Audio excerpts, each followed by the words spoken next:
दो तीन बातें दिल से कहनी है आपको। सुना होगा आपने बहुत सी कहानियां, बहुत से चैनलों पर डर का नाम लेकर किस्से सुनाए जाते हैं, लेकिन वो सब बस सुनने भर के होते हैं। असली दर्द, असली खौफ, आपकी रूह तक उतर जाने वाला डर सिर्फ भूत की कहानी 33 नूर आलम के साथ पर ही मिलता है।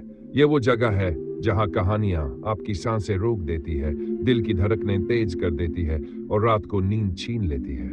अगर आपको यहां मजा नहीं आया, डर महसूस नहीं हुआ, तो इस चैनल का नाम आप खुद बदल दीजिएगा, क्योंकि ये चैनल वादा करता है कि ऐसी कहानियां आपको कहीं और नहीं मिलेंगी।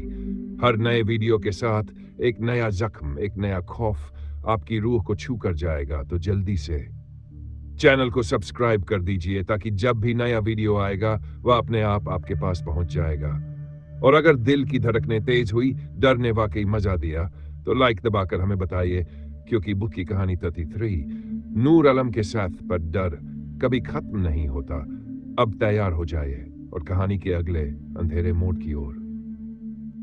सावन का महीना था, आसमान पर बादल घिरे थे, लगातार झमाझम बारिश हो रही थी, सड़क पर कीचड़ और पानी फैला हुआ था।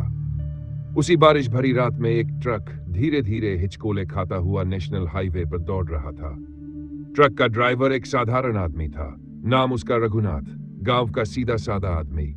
माथे पर गणपति बप्पा का छोटा सा लॉकेट हमेशा लटकता रहता था, क्योंकि उसे विश्वास था कि गणपति ही उसकी गाड़ी और उसकी जान की रक्षा करेंगे। रघुनाथ सावन के महीने में हमेशा रोज सुबह ट्रक स्टार्ट करने से पहले अगरबत्ती जलाता और गणपति बप्पा का नाम लेकर गाड़ी आगे बढ़ाता था। लेकिन उस दिन की रात कुछ अलग थी। आसमान में बिजली कड़क रही थी, सड़क सुनसान थी और चारों तरफ सिर्फ अंधेरा और बारिश की बौछारें थीं। तभी अचानक सामने से धुंध के बीच एक परछाई दिखी, जैसे कोई औरत सफेद साड़ी में सड़क के बीच खड़ी हो। रघुनाथ ने जोर से हॉर्न बजाया, मगर औरत हिली भी नहीं, जैसे पत्थर की मूर्ति हो। ट्रक उसके करीब पहुंचा तो रघुनाथ ने झटके से ब्रेक मार दिया। ट्रक चीखता हुआ रुका, औरत वहीं खड़ी रही, उसके चेहरे पर काला घूंघट था। रघुनाथ का दिल धक से रह गया। उसने खिड़की से झुककर आवाज लगाई, कौन है तू इतनी रात को सड़क के बीच खड़ी? जवाब नहीं आया, सिर्फ ठंडी हवा का झोंका अंदर घुस आया। अचानक औरत ने धीरे धीरे अपना सिर उठाया, घूंघट हटाया और उसका चेहरा दिखाई दिया। चेहरा आधा जला हुआ, आंखें लाल लाल अंगारे की तरह चमक रही थी। रघुनाथ के रोंगटे खड़े हो गए। उसने झट से ट्रक का गियर डाला और भागने लगा, लेकिन जैसे ही उसने एक्सीलरेटर दबाया, ट्रक अपने आप बंद हो गया, खिड़कियां अपने आप बंद हो गई। औरत मुस्कुराई और धीरे धीरे ट्रक के बोनट पर चढ़ गई। बारिश की बूंदें उसके शरीर पर पड़कर भाप जैसी उठ रही थी।